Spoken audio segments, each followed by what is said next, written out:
Welcome to UTVS News. I'm Nick Minnock. And I'm Ramona Marozas. Well, Christine, since you said it's been proposed in the past, what's different about the bill this time? There doesn't seem to be much different about the bill. Meteorologist BJ Kirk joins me with a quick weather update. BJ? Yeah, it was snowing just a little bit here, but up north in the Arrowhead, they're expected to see about 2 to 5 inches of snow. Also, see what drive-up donations are all about. Are we going to expect snow for the rest of the week? I don't think so. What was the highlight at the Super Bowl? And it can't be Madonna's halftime performance. Well, there was a pretty nice catch that Eli Manning made in the second half.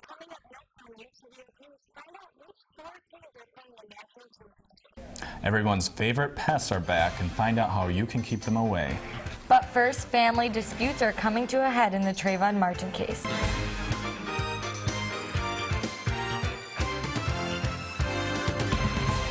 George Zimmerman said the man accused of wrongfully shooting Trayvon Martin is receiving support from his brother, Robert Zimmerman, who told CNN that George Zimmerman's medical records will prove that he was attacked by Martin. He claims Martin broke his brother's nose, beat him badly, and even threatened to kill him. He said his brother shot Martin in self-defense. On the other hand, Trayvon Martin's mother says there's evidence proving her son was killed unjustly. But because there's no evidence that George Zimmerman was acting in self-defense, he has not been charged. The shooting of Martin has sparked nationwide protests. Supporters of Martin's family claim that Zimmerman acted wrongly when he shot and killed Martin. Although the shooting happened in Florida, people in Minneapolis are joining the cause. Last night, thousands of people in hoodies protested for Trayvon, shouting, "What do we want? Justice. When do we want it? Now." We want justice! When do we want it? Now! Exist. The protesters held signs saying "Justice for Trayvon Martin" and "Stand together against injustice." So Minnesotans are coming together because they think the law isn't doing the right thing by not arresting Zimmerman for the shooting. Zimmerman remains protected under the Stand Your Ground law. This law protects you if you're using deadly force in self-defense. It's in 21 states, including Florida.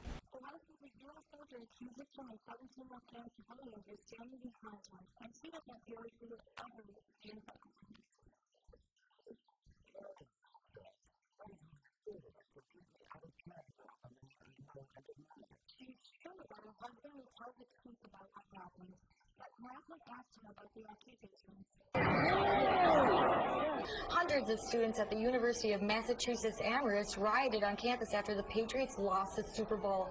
Riot squads used smoke grenades, non-lethal ammunition, and officers on horseback tried to get the students to leave. Nathan Fuller is here with sports. Nathan, can you believe that these riots happened? Well, they really can't handle a loss that well. I mean, they lost Super Bowl 4 years ago, and then 4 years later, the Patriots lose again, so you really can't. Too much to handle. Too much to handle. A man who shot at police back in August is sentenced to 22 years in prison. Frank Bammert had barricaded himself in his apartment and fired 13 shots at officers. Bammert was shot in the head by a police sniper. It turned out that he didn't suffer brain damage in the incident. 15-year-olds aren't usually allowed to drive on their own. However, St. Cloud police arrested a 15-year-old boy who stole a car. The boy fled police by foot and is being detained in the Juvenile Detention Center. What do Coburn's, Walgreens, and Shopko have in common? Alyssa Nelson tells us how these stores from the St. Cloud area have fallen into the same epidemic within just months of each other. 82% in 5 years. Minnesotans will get the chance tomorrow to start the long process of choosing candidates to appear on the 2012 November ballot. With the Senate approval of the voter ID amendment, the Minnesota legislature is now one step away from voting. This amendment would make a government-issued photo ID requirement for voters in the November ballot. 16 other states have already required a photo ID for voting to protect against people sitting in and voting for ineligible voters. St. John's University is taking steps to reduce its carbon footprint. The university is switching to natural gas instead of burning coal as their source for heat and electricity.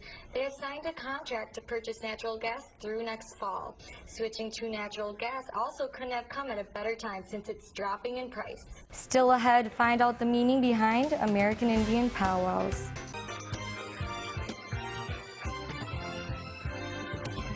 The powwow is sort of the big event, but it's a lot of fun. Please tune in tomorrow night at 4:30 and 5:30 to see more on SCSU's powwow, which is the only powwow that goes on in St. Cloud. Also, brides-to-be in the St. Cloud area made their way to a store with the right price for that right dress, making the process a little easier. Here's more. For those who showed up early this morning for Goodwill's bridal sale, hopes were high for finding that perfect dress. Congratulations! A similar event in St. Paul attracted more than 750 people and over $25,000 in dresses. Coming up, CNN's Carlos Diaz will give us a look at today's headline sports. There's a new obstacle in the way of the proposed Vikings stadium. There's now a big problem with the funding. Charities are supposed to cover about 1/3 of the billion-dollar project, but are now becoming skeptical about the promises of profits. The state wants to allow electronic pull tabs and bingo games to raise money for the stadium.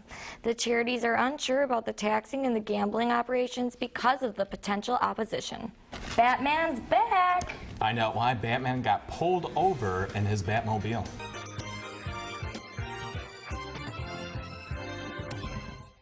A man wearing a Batman costume was pulled over yesterday by Montgomery police. The Batman impersonator was driving a Batmobile and was pulled over because his license plate was a Batman symbol. And you know, he just got pulled over, but he would have been arrested if he was Robin.